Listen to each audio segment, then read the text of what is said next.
नमस्कार, स्वागत है आप सबका। आप देख रहे हैं प्रिय रंजन भारती रिपोर्ट्स में। प्रिय रंजन भारती, प्रशांत किशोर यानी जन स्वराज पार्टी के संस्थापक जिस तरह से दावे कर रहे थे एक सुराज लाने के, बिहार में लोगों का स्वाभिमान और लोगों की महत्वाकांक्षाएं जगाकर एक अलग तरह के शासन तंत्र की स्थापना की बात कर रहे थे, वो सब घरे के घरे रह गए।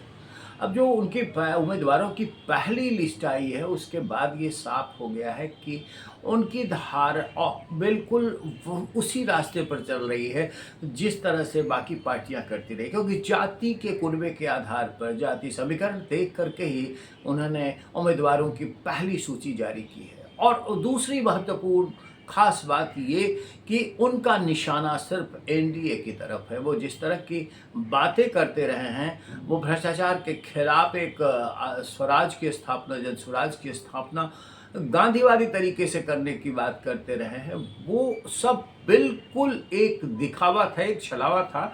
उनका पूरा का पूरा निशाना सिर्फ एनडीए और बीजेपी की तरफ है। जिस तरह की कैंडिडेट्स उन्होंने दिए हैं, वो इस बात को साबित करता है, क्योंकि ज़्यादातर मुकाबले में जन स्वराज के उम्मीदवार बीजेपी और जनता दल यूनाइटेड तथा एनडीए के उम्मीदवारों को ही नुकसान पहुंचाने के काबिल है। हालांकि कितना हद तक वो नुकसान पहुंचा पाएंगे, क्योंकि ये जो कैंडिडेट्स हैं उनके, ये पहली दफ़ा चुनाव में भाग्य आजमाएंगे। चुनाव लड़ना और एक व्यक्तित्व को अपने निखारते हुए समाज में खड़ा होना, दोनों अलग तरह की बातें होती हैं।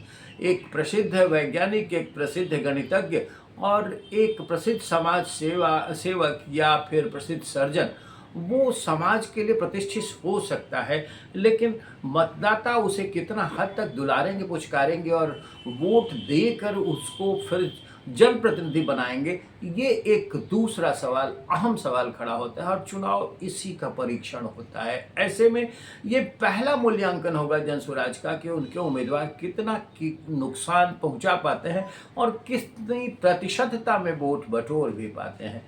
लेकिन उनका इरादा साफ हो गया। हालांकि वो दिखावे के लिए ये बात ज़रूर करते रहे हैं कि वो लालू परिवार, जो कि पारिवारिक राजनीति से आगे बढ़ा हुआ है, तेजस्वी यादव 9वीं फेल हैं और भ्रष्टाचार में पगे परिवार से निकल के बाहर आए हैं। उनकी क्या उनके के लिए राजगद्दी बनी हुई है क्या, जो वो ही उत्तराधिकारी होंगे सत्ता शासन के, इस तरह की भाषा बोलते रहे।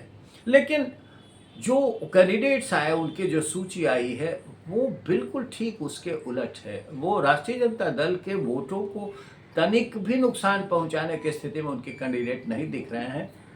लेकिन ये जो हालात जिस तरह के पैदा हुए हैं, और दूसरा खास तौर से जो राघोपुर जाकर वो तेजस्वी यादव के खिलाफ चुनाव लड़ने की बात कर रहे हैं, वो भी एक छलावा मात्र दिख रहा है। अभी तक वो राघोपुर बेशक चले जाए, लेकिन वहाँ जो उनका जो इस तरह से चुनाव में भाग्य आजमाना होगा, वो नहीं लगता कि उनके प्रति जनता में कोई आकर्षण पैदा कर पाएगा। अभी तक वो राघोपुर सिर्फ एक नाम लेकर के हवा खड़ा करने की स्थिति बनाते रहे हैं, और राघोपुर की जनता उनके साथ किस हद तक मुस्तैदी से जुट पाएगी और तेजस्वी यादव के मुकाबले उन्हें वरीयता देगी और उन्हें चुनकर विधानसभा भेजेगी, ये एक लंबा और बड़ा अथक सवाल है। इसलिए ये सवाल खड़ा होता है कि बिहार हमेशा जाति बंधन में डटा रहने वाला राज्य है। यहाँ जाति बंधन छोड़ करके न तो वोट दिए जाते हैं और न ही जातियों से अलग हटकर परिवार समाज में अपने बेटे बेटियों की शादी कर पाते हैं। तो ये वोट और बेटी का रिश्ता बिल्कुल जाति से जुड़ा हुआ है और इस बंधन से बिहार निकलता हुआ नहीं दिख रहा है। अभी तो इसकी कशमकश बेशक नई पीढ़ी करती हुई दिख रही है, लेकिन इसका फलाफल अभी उस पैमाने पर आना बाकी है जो आना चाहिए। प्रशांत किशोर एक नई उम्मीदें लेकर, नई क्रांति की बात करके लोगों की उम्मीद जगा रहे थे, लोगों की आकांक्षाओं पर बेशक उन्होंने एक भरसक ऐसे बादल छाटने का काम किया है जो लोगों को आच्छादित किए हुए थे। लेकिन जब मौका आया है तो फिर वो उनकी दोनाली बंदूक एक ही तरफ जाती है, और उस तरफ जाती है जिस तरफ तेजस्वी यादव यानी महागठबंधन का भी हमला है। महागठबंधन भी एनडीए से लड़ाई लड़ रहा है और सत्ता उससे छीन कर अपने पाले में लाना चाह रहा है। तो अब ऐसे रिश्ते दिख रहे हैं, जिस तरह से प्रशांत किशोर ने जमीन पर अपने उम्मीदवार उतारे हैं, उसे लगता है कि वो महागठबंधन की राह को आसान करते हुए अपनी लड़ाई लड़ेंगे, क्योंकि महागठबंधन भी एनडीए के साथ लड़ाई लड़ रहा है और ये भी जो अपनी व्यूह रचना इन्होंने की है, मैदान में जिस तरह के उम्मीदवार उतारे हैं, वो भी बस उसी को निशाने साधते हुए एनडीए को नुकसान पहुंचाने चाहे जिस हद तक करें, वो उसी टारगेट को पूरा करता हुआ दिख रहा है। ऐसे में ये मान के चला जाना चाहिए, और ये चुनाव जब चंद दिन बाद होंगे तो ये सिर्फ सामने केवल एक सैद्धांतिक रूप से नहीं, व्यावहारिक रूप से ये परिलक्षित भी हो जाएगा कि पीके हवा हवाई रहे, पीके का कोई वजूद वास्तव में जनाधार के साथ नहीं जुड़ पाया है।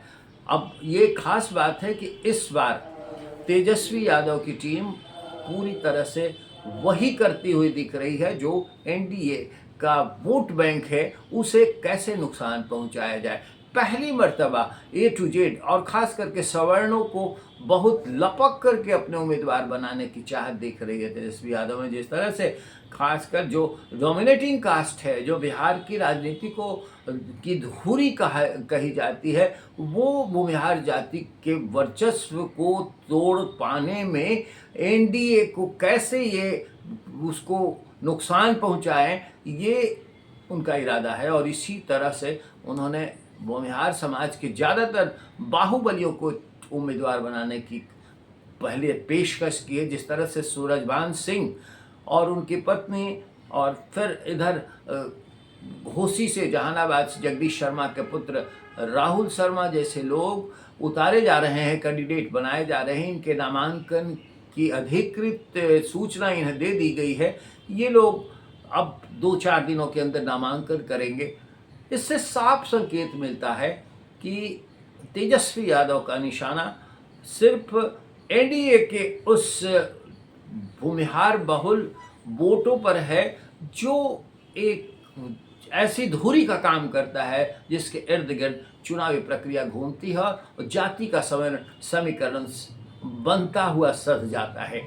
निशाने पर बस एनडीए के वोट बैंक है, और एनडीए में भी उसी तरह से अपनी पूरी तैयारी है कि किस तरह इन सारे मोर्चों पर उसके उम्मीदवार सटीक बैठे और ये सारे चक्रव्यूह को तोड़ करके फिर वो विजय की पताका लहराएं। हालांकि दोनों ही गठबंधनों के भीतर अभी सीट के शेयरिंग का मामला उलझा हुआ दिख रहा है।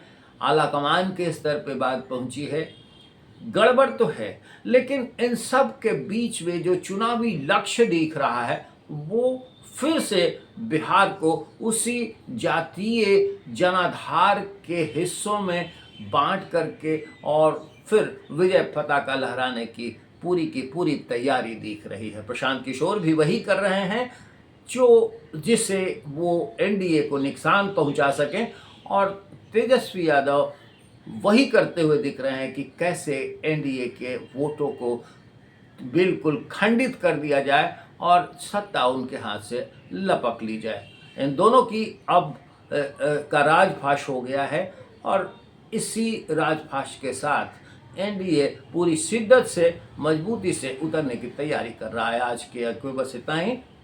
हम आपसे निवेदन करेंगे कमेंट बॉक्स में अपनी प्रतिक्रिया खास करके इस वीडियो पर ज़रूर दीजिए, और हमारे चैनल को अब तक सब्सक्राइब नहीं किया है तो सब्सक्राइब कीजिए, लाइक कीजिए, शेयर कीजिए। फिर मिलते हैं। नमस्कार।